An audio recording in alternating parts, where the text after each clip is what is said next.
نہ ہی اس کے ماتھے پر بل پڑے ہوئے کم ہوئے تھے اور نہ ہی اس کے چہرے پر کوئی مسکراہٹ آئی تھی۔ کہنے لگا کہ اچھا تو پھر میں کیا کروں، مجھے کوئی شوق نہیں فی الحال باپ بننے کا، مجھے بس مجھے زندگی میں فی الحال سکون چاہیے، اور ویسے بھی یہ میری بیوی تھی جہاں پر میرے لیے لائی گئی ہے، بچے اس نے میرے پیدا کرنے ہیں تو کس کی اجازت سے ماں بن رہی ہے؟ جب تک میں نہیں چاہوں گا اسے کوئی نہیں حق پہنچتا ماں بنے اور بچے کے انبار کھڑے کر دے۔ یہ بات ابھی روحان کے منہ سے نکلی ہی تھی کہ فہمیدہ بیگم نے اٹھ کر اسے زوردار تھپڑ مار دیا۔ روحان کو اس تھپڑ کی امید بالکل بھی نہیں تھی۔ وہ اسے تھپڑ مار کر کہنے لگی، کیسے بات کر رہے ہو؟ کیا یہ تربیت کی ہے میں نے تمہاری؟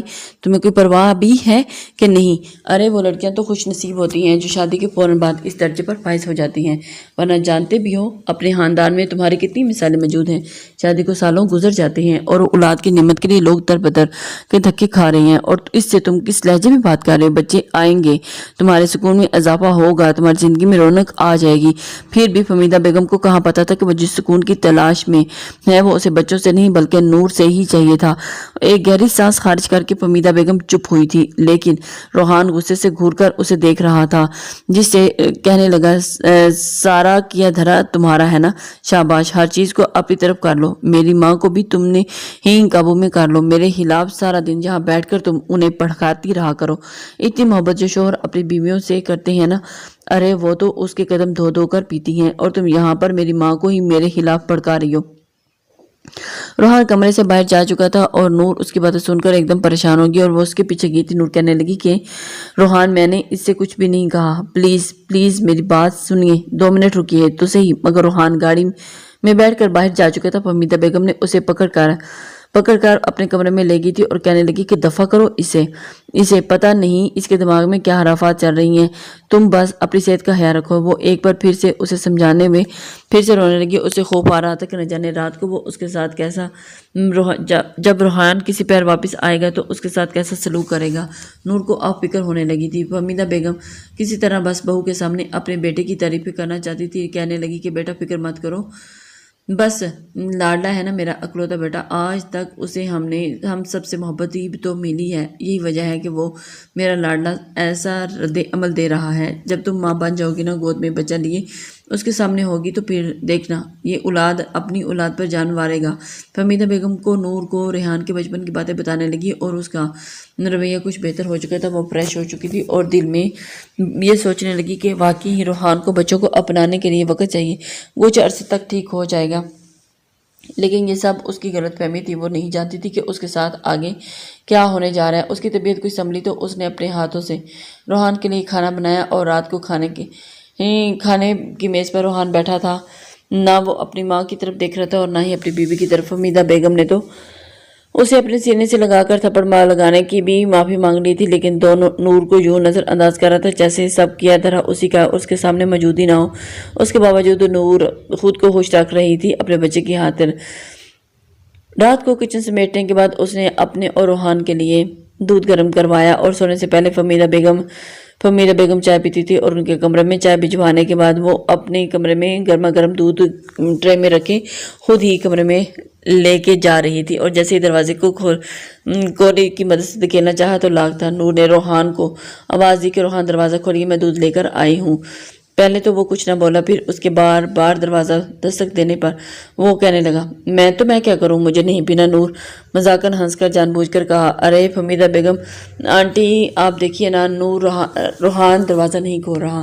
اتنا سننا تھا کہ روحان جھٹ سے اپنے بستر سے اٹھا اور ایک جھٹکے سے دروازہ کھول دیا۔ وہاں پر فہمیدہ بیگم موجود ہی نہیں تھی، لیکن نور نے زوردار کہکا لگایا تھا۔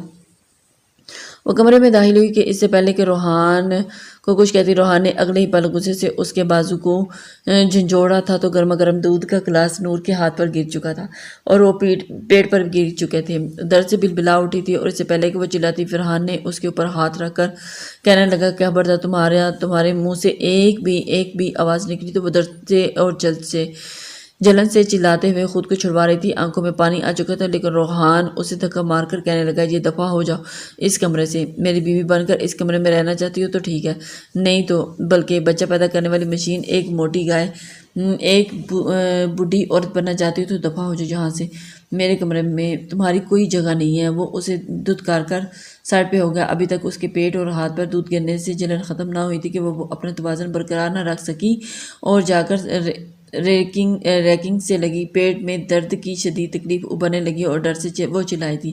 فہمیدہ بیگم جو بس نیم نیند میں تھی، بہو کے چلانے پر فوراً اٹھ بیٹھی تھی۔ روحان نے اسے بازو سے جوڑ کر اندر لا کر بیڈ پر پڑھا تھا، کہنے لگا خبردار جو تمہارے منہ سے اب میری ماں کے سامنے ایک بھی لفظ نکلا تو کچھ بھی نہیں ہوا، نہیں مر رہی تم، اتنی بھی نازک مت بنو کہ وہ اسے جھڑک رہا تھا جب فہمیدہ بیگم کمرے میں آئی کہنے لگی کیا ہوا بیٹا، تم ٹھیک تو ہو نا؟ وہ پیٹ پر پکڑے خود پر ضبط کرنے کی کوشش کر رہی تھی لیکن روحان کو ایک بار پھر وہ کسی طرح کی شکایت کا موقع نہ دے۔ روحان کہنے لگا کچھ نہیں امی، آپ بھی بلا وجہ اٹھ کر آ گئی ہیں، ٹھیک ہے بس ہلکا سا درد ہو رہا تھا، اسے میں نے دوا دے دی ہے، ٹھیک ہو جائے۔ فہمیدہ بیگم جب نور کو دیکھا اس کا چہرہ بالکل سرخ لال ہو رہا تھا، ایسے لگ رہا تھا وہ ضبط کی انتہا پر ہے، اور اس کے قریب آئی اور بالوں میں ہاتھ پھیر کر کہنے لگی بیٹا کوئی پریشانی کی بات ہے تو نہیں ہے نا؟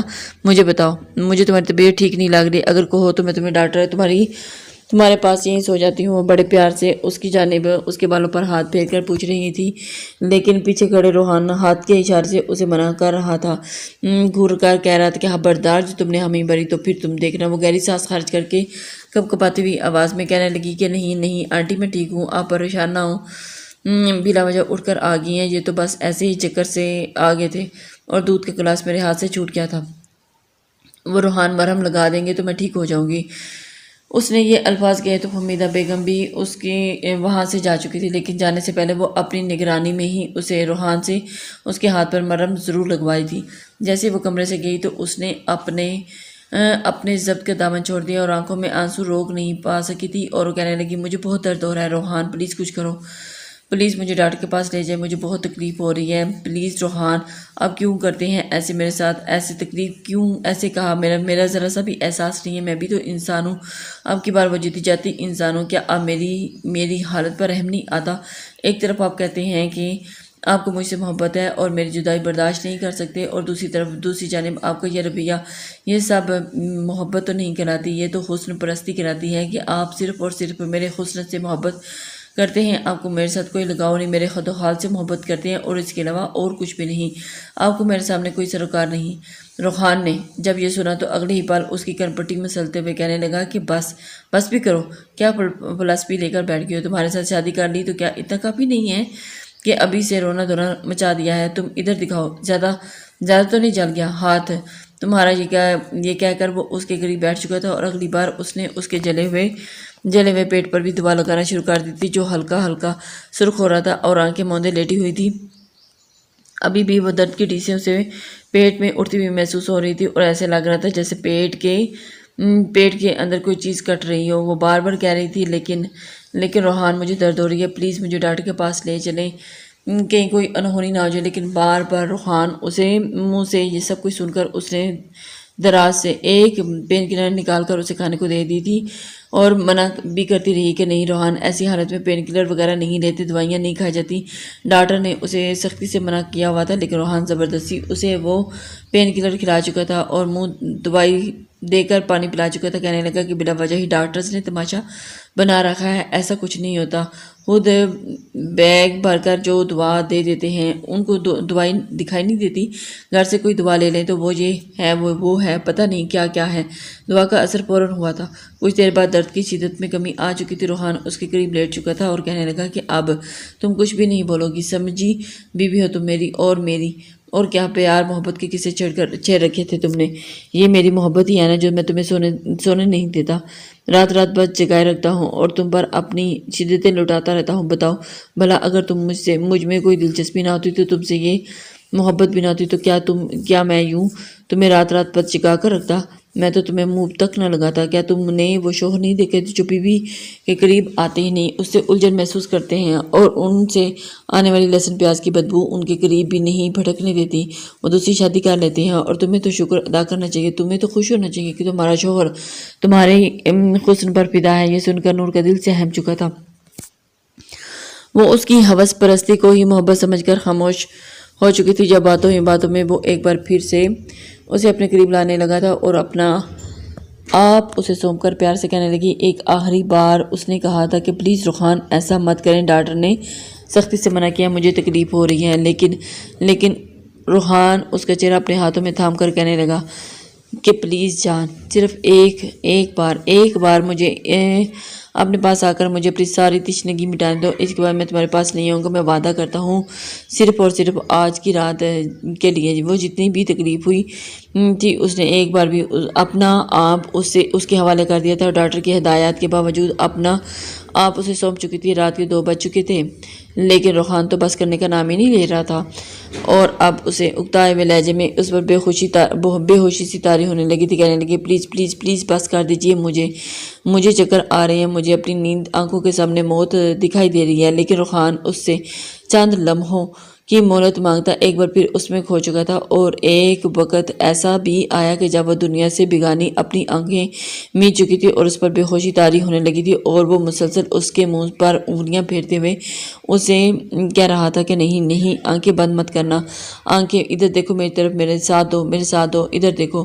ابھی وہ اس سے یہی بول رہا تھا کہ وہ تو جیسے ہر ایک چیز سے بیگانی ہو چکی تھی۔ روحان کو اس پر غصہ آ گیا تھا، اور اگلے ہی پل اس نے ایک ساتھ ایسی سختی برتی کہ وہ فلک شگاف چیخ اس کے حلق سے نکلی تھی۔ ایسے لگ رہا تھا کہ جیسے اس کی جان ہی لبوں پر آ چکی۔ نفرت حقارت کیا ہوتی ہے اس وقت اسے اپنے شوہر سے محسوس ہو رہی تھی، جب اس کے منہ پر ہاتھ رکھ کر وہ کہہ رہا تھا کہ چپ، خبردار، مزید کوئی آواز اپنے حلق سے مت نکالنا۔ وہ درد سے دوری ہو چکی تھی، اور اس کے چیخنے چلانے کی آوازیں باہر تک جا ہی رہی تھی۔ فہمیدہ دروازے پر دھڑا دھڑ دستک دے رہی تھی، لیکن جب روحان نے اسے سختی سے تنبیہ کیا تھا تو وہ ماں کو کچھ مت بتانا۔ اس نے جیسے ہی دروازہ کھولا تو نور درد کے مارے اٹھ کر اپنی ساس کے گلے لگنا چاہتی تھی، لیکن جھٹ سے گر گئی تھی، اور اسے یوں گر کر دیکھ کر فہمیدہ بیگم پھوکر اور آگے بڑھی۔ جس حالت میں وہ اس وقت تھی، فہمیدہ بیگم بہت کچھ سمجھ چکی تھی۔ انہیں تو کچھ سمجھ ہی نہیں آ رہی تھی کہ وہ ہر اس لڑکے کو ایسی کون سی غیرت دلائیں کہ اس کی عقل آ جائے۔ فہمیدہ نے فوراً نور کو ہسپتال لے جایا گیا، اور ڈاکٹر نے نور کی حالت دیکھی تو اپنے سر پکڑ کر بیٹھ چکی تھی۔ کہنے لگی کہ اس کی شادی کسی حیوان سے کروائی گئی ہے، یا شیطان سے، کیونکہ وہ حیوان جیسے شیطان تو ہو سکتا ہے مگر انسان نہیں، انسان تو یوں نہیں کرتے۔ یہ اس لڑکی کی حالت دیکھیں، اسے ابھی سے ہی 1 ہفتہ نہیں ہوا، مجھے لگتا ہے کہ آپ لوگوں نے اس کی شادی ایک جسم کے پجار سے کروا دی ہے، جس کے لیے صرف اور صرف اسے عورت کا ایک گوشت کا ٹکڑا ہے، اور جسے جب اس کا من چاہے گا وہ اپنے منہ سے چبائے گا، اور جب چاہے گا دل سے چاہے گا تو تھوک کر چلا جائے گا۔ ڈاکٹر کی بات پر فہمیدہ بیگم آنسو آ چکی تھی، کیونکہ اس کی اس پاس بیٹھی عورت تک بھی ڈاکٹر کی یہ بات گئی تھی، اور فہمیدہ بیگم اپنے علاقے میں بہت عزت دار خاتون تھی۔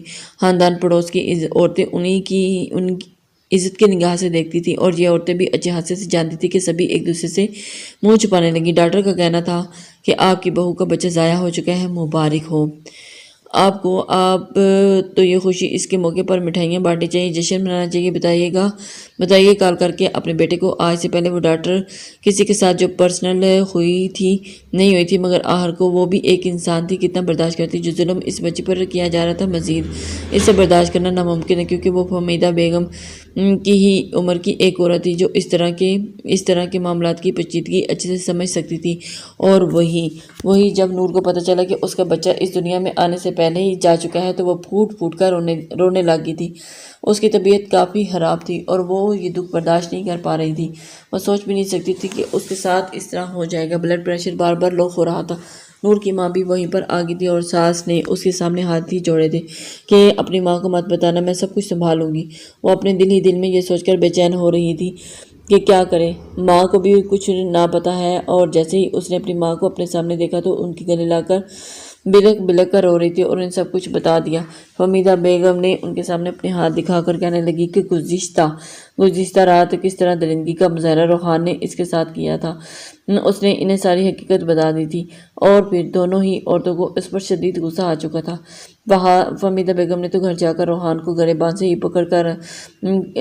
پکڑ لیا تھا۔ کہنے لگی مجھے تو شرم آتی ہے تجھے اپنا بیٹا کہتے ہوئے، جب تو چھوٹا سا تھا تو میں تجھے 9 ماہ تک اپنی گود میں رکھا، کون کرتا ہے ایسی جیسی حرکت تو نے کی ہے۔ لیکن فوراً خود کو بری الذمہ کرتے ہوئے کہنے لگا کہ مجھے امی جھوٹ بول رہی ہیں، وہ اب آپ کو دیکھ کر خود ہی بیڈ سے گری تھی اور خود ہی نہیں جاتی ہی تھی کہ ماں بنے، جان بوجھ کر ہی تماشے لگا رہی ہے۔ پھر فہمیدہ بیگم اس کے سینے پر مکے مار مار کر کہنے لگی کہ جھوٹ بولتا ہے تو، ارے میرے سامنے 24 گھنٹے رہتی ہے وہ لڑکی، اور میں اس کی عادت کو اچھے سے جان چکی ہوں۔ سارا کیا درد تیرا ہے، اور تو ایسا بدبخت نکلا ہے جس نے ایک معصوم بچے کی زندگی کو برباد کر دی۔ اب خوش ہو جاؤ، اپنی ماں کو ذلیل کروا کر دوبارہ کبھی باپ نہیں بن سکے گا۔ تو جس قدر اس کی ماں اس کے سامنے روئی تھی، اس کی تھوڑی بہت شرمندگی تو ہو ہی چکی تھی۔ وہی نور کی ماں اسے اپنے گھر لے گئی تھی اور نور کو سنبھلنے میں وقت لگا تھا۔ 1 ماہ تک وہ اپنے مائکے میں رہی تھی اور اس دوران ایک بار بھی اس نے روحان سے کال نہیں کی تھی اور نہ ہی فہمیدہ بیگم نے اپنے بیٹے سے بات کی تھی، اور اس سب میں کوشش کرنے کی تھی، کب آتا تھا کب جاتا تھا، انہیں اس کچھ علم نہیں تھا، لیکن پھر بھی آخر کو وہ ایک ماں تھی۔ اسے اپنے بیٹے کی فکر ہونی، اپنے بیٹے کے بکھرے بال، بڑی ہوئی شیب، اور اسے چپ چپ دیکھ کر انہیں اس پر ترس بھی آنے لگا تھا۔ روحان روتا ہوا اپنی ماں کے پاس آ کر بیٹھا، کہنے لگا، ماں مجھ سے بہت بڑی غلطی ہوگی، امی میں سدھر چکا ہوں، جانتی ہیں میں کسی بات نہیں سدھارا ہے۔ آج مجھے احساس ہو رہا ہے کہ میں نے کتنا غلط کیا، اپنے ہاتھوں سے اپنی اولاد کو ہی مار ڈالا، نوچ ڈالا، اور میں نے ختم کیا۔ آج میرا دوست بھی مجھے خوشی خوشی بتا رہا تھا کہ وہ باپ بننے والا ہے، میرے سامنے اس نے اپنے بچے کے لیے چھوٹے چھوٹے کپڑے خریدے اور اس کے لیے شاپنگ کی، اور میرا بھی بہت دل دکھ رہا تھا۔ اتنی خوشی سے وہ اپنے تاثرات کے بارے میں بتا رہا تھا اور میں کتنا بد نصیب ہوں، اور اس کا چہرہ دیکھ رہا تھا۔ امی مجھے بہت گلٹ فیل ہو رہا ہے، بتائیں میں کیا کروں، میں نے اتنا غلط کیا نور کے ساتھ، میرا رویہ بہت برا رہا، لیکن میں اپنی غلطیوں کو سدھارنا چاہتا ہوں امی۔ وہ اپنی ماں کے سامنے سینے سے لگے ہوئے رونے لگا تھا اور یہ سب کچھ کہہ رہا تھا۔ فہمیدہ بیگم نے بھی اسے گلے سے لگا لیا تھا، اور اگلے روز ہی دونوں ماں بیٹا نور کو لینے کے لیے اس کے گھر پہنچے تھے۔ نور گمسم سی ایک طرف بیٹھی ہوئی تھی اور کچھ بھی نہیں بات کر رہی تھی۔ اسے تو روحان سے بھی ایک خوف آنے لگا تھا۔ فہمیدہ بیگم نے اسے یقین دلایا، بیٹا روحان سچ مچ بدل چکا ہے، تم اس بات کی فکر نہ کرو، اس نے اپنی غلطی تسلیم کر لی ہے، تم ہمارے ساتھ واپس چلو، دیکھو اب یہ تمہارے ساتھ کچھ بھی غلط نہیں کرے گا۔ نور خالی ذہن کے ساتھ ہی اپنی ساس کی جانب دیکھ رہی تھی، ساس اور شوہر کی طرف دیکھ رہی تھی، اور اپنے کمرے میں چلے گی۔ اس کا تو یہی مانا تھا کہ وہ کبھی بھی واپس اس کے ساتھ نہیں جانے گی۔ نور کی ماں بھی اس کے پیچھے ہی آئی تھی، وہیں گہری سانس خارج کر کے اپنی ماں کی طرف کچھ کہنے والی ہی تھی کہ جب اس کی ماں کہنے لگی کہ بیٹا جو بھی فیصلہ کرنا چاہتی ہو سوچ سمجھ کر کرنا، کہ یہ تمہاری اپنی زندگی ہے۔ بات ذہن میں رکھنا کہ ہم جس معاشرے میں رہتے ہیں اس معاشرے میں وہاں پر اگر لڑکی کی طرف سے کچھ غلط قدم اٹھانے میں پہل کی جائے تو اس کے والدین اور باقی بہن بھائیوں کے لیے بھی کیسے کیسے الفاظ استعمال کیے جاتے ہیں۔ اگر مرد طلاق دے دے تو پھر بھی عورت ہی بدنام ہوتی ہے اور عورت کے وجود پر ہی کلک لگ جاتی ہے، لیکن اگر عورت خود ہی منہ میں خلا کا ڈیمانڈ کرے تو وہ جانتی ہو نا، ایسی عورتوں کو معاشرہ سکون سے جینے نہیں دیتا۔ یہ سن کر نور کا سر جھکا چکی تھی، چاہتی تو وہ یہی تھی کہ وہ ایسے شخص سے علیحدگی اختیار کر لے، اور اس شخص سے آخر اس کے بدن میں ہی چھوڑا ہی کیا تھا۔ سارے خسارے تو نور کے حصے میں ہی آئے تھے۔ جس طرح اس نے شوہر کو لے کر اپنے ذہن میں خیالات بنا رکھے تھے ویسے تو کچھ بھی روحان میں نہیں تھا، لیکن اسے تو نور سے محبت ہی نہیں تھی۔ اپنی ماں اور اس کی بات سن کر آخری بار اس نے اپنے شوہر کو موقع دینے کا سوچا تھا، اور صرف اپنی ساس کے کہنے پر کی وجہ سے وہ روحان کے ساتھ واپس اس گھر میں آ چکی تھی۔ اسے لگا تھا کہ روحان ایک بار پھر اس کے ساتھ ظلم کرے گا اور ساتھ وہی سب کچھ کرے گا جو اس سے پہلے بھی اس کے ساتھ کر چکا ہے۔ وہ کمرے میں چپ چاپ بیٹھی تھی کہ سوچ کر کے ابھی روحان اس کے ساتھ، آج اگر روحان نے اس کے ساتھ اس طرح کا کچھ بھی کیا تو وہ اس کے چور ہونے کا ذرا بھی لحاظ نہیں کرے گی۔ وہ اندر سے بھری پڑی تھی، اور لیکن روحان کمرے میں آیا اور اسے یوں بیٹھا دیکھ کر وہ ایک دم سے اس کے پاس بیٹھ گیا اور نور کا ہاتھ اپنے ہاتھ میں تھام کر اس پر اپنے لب رکھ دیے۔ پھر کہنے لگا کہ میں مانتا ہوں کہ میں نے تمہارے ساتھ بہت غلط کیا، لیکن مجھے بہت پچھتاوا ہے، میں بہت زیادہ گلٹ فیل کر رہا ہوں۔ تم کہتی تھی نا کہ مجھے تم سے محبت نہیں، مجھے اب تم سے بے تحاشا محبت محسوس ہو رہی ہے۔ مجھے جب چھوڑ کر گئی تھی تو مجھے لگا کہ میری دنیا اجڑ گئی ہے، لیکن اب میں تمہیں وہ ساری خوشیاں دوں گا جس کی تم حقدار ہو۔ نور کو اپنے کانوں پر یقین نہیں آیا تھا کہ وہ اس قدر بدل چکا ہے۔ یہ سب کچھ روحان بول رہا ہے۔ روحان کہنے لگا کہ چلو جلدی سے تیار ہو جاؤ، ہم آج باہر ڈنر کرنے کے لیے جا رہے ہیں اور لانگ ڈرائیو بھی کریں گے، تمہیں شاپنگ بھی کرواؤں گا، آج ہم ایک ساتھ ٹائم سپینڈ کریں گے۔ نور نے تو پہلے انکار کیا، لیکن پھر روحان کو کے اصرار پر وہ تیار ہو چکی تھی۔ پہلے تو نور کو لگا تھا کہ روحان کہ صرف اور صرف ایک دن کے لیے اسے بہلانے کے لیے، مگر اس کے بعد تو یہ روز کا معمول بن چکا تھا۔ وہ اکثر نور کے لیے کوئی نہ کوئی تحفہ لے کر آتا تھا اور اسے باہر گھمانے کے لیے لے کے جاتا تھا۔ نور جیسے جیسے اس پر اعتبار سا کرنے لگی تھی اور اسے آخری موقع روحان کو دینے کے لیے تیار ہو بیٹھی تھی اور اس کے ساتھ اپنا رویہ بہتر کرنے لگی تھی۔ اس دوران ایک بار بھی روحان نے اس کے ساتھ قریب آنے کی کوشش بھی نہیں کی تھی، مگر آہستہ آہستہ رات کو کبھی سوئے ہوئے بھی اس پر ہاتھ لگ جاتا تو فوراً سے ہوش میں آتے ہی فوراً سے اس سے دور ہو جاتا تھا۔ روحان نے خود کو بدلنے کی بہت کوشش کی تھی، اس نے بدل کر بھی دکھایا تھا، لیکن دھیرے دھیرے اس کی فطرت ایک بار پھر وہیں پر اٹکنے لگی تھی۔ اس کا ضمیر اسے پھر اکسانے لگا تھا اور ایک بار پھر کچھ ایسا کرے جس سے وہ نور سے تسکین حاصل کر سکے۔ اس کے لیے اپنا آپ کو سدھارنا اور پھر مزید یہ منافقت کا لبادہ اوڑھنا آسان نہیں تھا۔ وہی اس کے دل میں اولاد کی خواہش بھی پنپنے لگی تھی، اور کیونکہ اپنے ہم عمر کزنز اور دوستوں کو جب اپنے باپ بننے کی خوشخبری سناتے ہوئے دیکھتا تو اندر ہی اندر اس کے اندر بھی یہ خواہش جنم لینے لگتی تھی اور اندر ہی اندر وہ حسد کرنے لگا تھا۔ اس روز جب وہ گھر آیا تو نور کا ہاتھ پکڑ کے کہنے لگا، نور مجھے لگتا ہے کہ اب تم کافی بہتر ہو چکی ہو، مجھے اپنی غلطی کا احساس ہو چکا ہے، اس لیے میں چاہتا ہوں کہ تم میرے بچے کی ماں بنو، میں وعدہ کرتا ہوں کہ اس بار میں تمہارا بہت خیال رکھوں گا۔ یہ سن کر تو نور کے چہرے کے تاثرات بدلنے لگی۔ وہ کہنے لگی کہ آپ نے بہت دیر کر دی، ڈاکٹر نے کہا ہے کہ میں اب کبھی بھی ماں نہیں بن سکتی، میں اب آپ کے لیے صرف اور صرف آپ کے استعمال کا سامان بن کر رہ چکی ہوں، مجھ سے ماں بننے کی امید مت رکھیے۔ یہ سن کر تو روحان کا چہرہ اتر چکا تھا، کہنے لگا نہیں، ایسا نہیں ہو سکتا، مجھے اولاد چاہیے تو بس اولاد چاہیے، تم اپنا علاج کرواؤ، کچھ بھی کرو لیکن مجھے اولاد پیدا کر کے دو۔ وہ نہیں، وہ بھی بیٹا۔ نور کو اس کی اس وقت ذہنی حالت بے شبہ ہوا تھا، کیسا شخص تھا، کبھی اولاد کی خاطر اس کی اذیتوں سے دوچار کر رہا تھا اور کبھی اس حال میں اولاد مانگ رہا تھا کہ وہ دوبارہ ڈاکٹر کے پاس لے کر گیا تھا۔ اس ڈاکٹر کا یہی کہنا تھا کہ یہ دوبارہ کبھی بھی ماں نہیں بن سکتی، اس لیے یہ کوشش بیکار ہے۔ یہ جان کر تو اس روحان کے ذہن پر ڈاکٹر کی باتیں اثر انداز ہوئی تھی اور کچھ روز تو خاموش رہا تھا، لیکن دھیرے دھیرے اس قدر خاموش ہو تو دھیرے دھیرے اس کا رویہ کے ساتھ بدلنا شروع ہو گیا تھا۔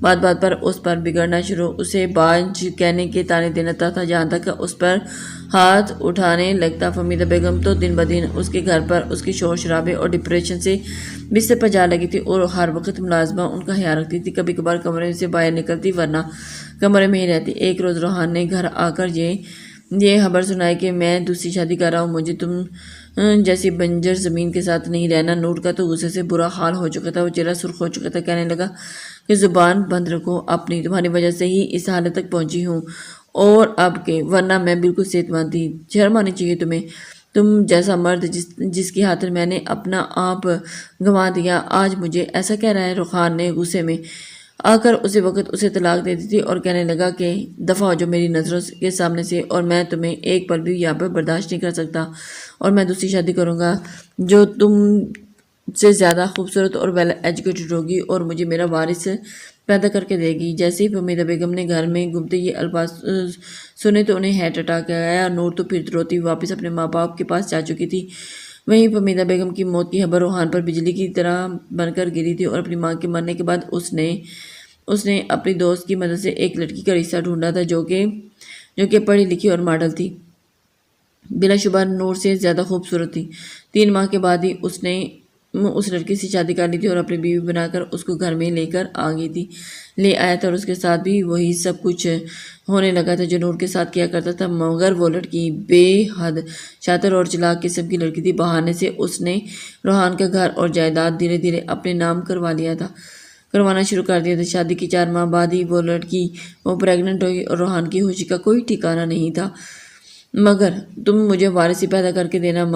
مگر ٹھیک 5 ماہ بعد جب وہ اسے چیک اپ کروانے کے لیے لے کر گیا تو ڈاکٹر نے بتایا کہ یہ جڑواں بچیوں کی ماں بننے والی ہے۔ بیٹے کو سن کر تو روحان آگ بگولا ہو چکا تھا، گھر لا کر بیڈ سے الشپا کو مارنے لگا، کہنے لگا تجھے میں نے کیا کہا تھا کہ مجھے بیٹا چاہیے، بیٹا پیدا کر کے دینا، یہ بیٹیاں کہاں سے آ گئی؟ زبردستی وہ اسے دوا کھلا رہا تھا اور کھانے سے انکار کر رہی تھی، لیکن وہ اسے دوا کھلا کر اس کا حمل ضائع کروا چکا تھا۔ پہلے تو اس تکلیف کی وجہ سے روتی رہی، لیکن دل میں روحان کی محبت اور حقارت میں بدل گئی تو بھی احساس سے بدلہ لینے کا سوچ چکی تھی، اور اب بھی وہ اس رات پر یوں ہی ٹوٹ پڑتا، اس کا بھی وہی حال کرتا جو نور کا کیا کرتا تھا۔ لیکن دھیرے دھیرے اس کی طبیعت خراب رہنے لگی تھی۔ اکثر روحان گھر آتا تو آتے ہی سو جایا کرتا تھا اور کہتا کہ میرا آج تمہارے پاس آنے کا من نہیں ہے۔ وہ ہر روز کوشش کرتا کہ اپنی بیوی کے سامنے رومانس کرے، لیکن یہ خواہش اس کے اندر سے مٹتی چلی جا رہی تھی، اور ایک وقت ایسا آیا کہ اب وہ بالکل کمزور ہڈیوں کو ڈھانچہ بن کر رہ گیا تھا، جبکہ الشبہ بے حد خوبصورت اور پہلے سے زیادہ دلکش ہو چکی تھی۔ اپنی جہالت دیکھ کر اکثر چیختا اور چلاتا تھا۔ وہ تو پھر بھی بھرپور ماڈل تھا، صرف چند مہینوں میں ہی اس کی حالت مردوں جیسی کیوں ہو چکی تھی۔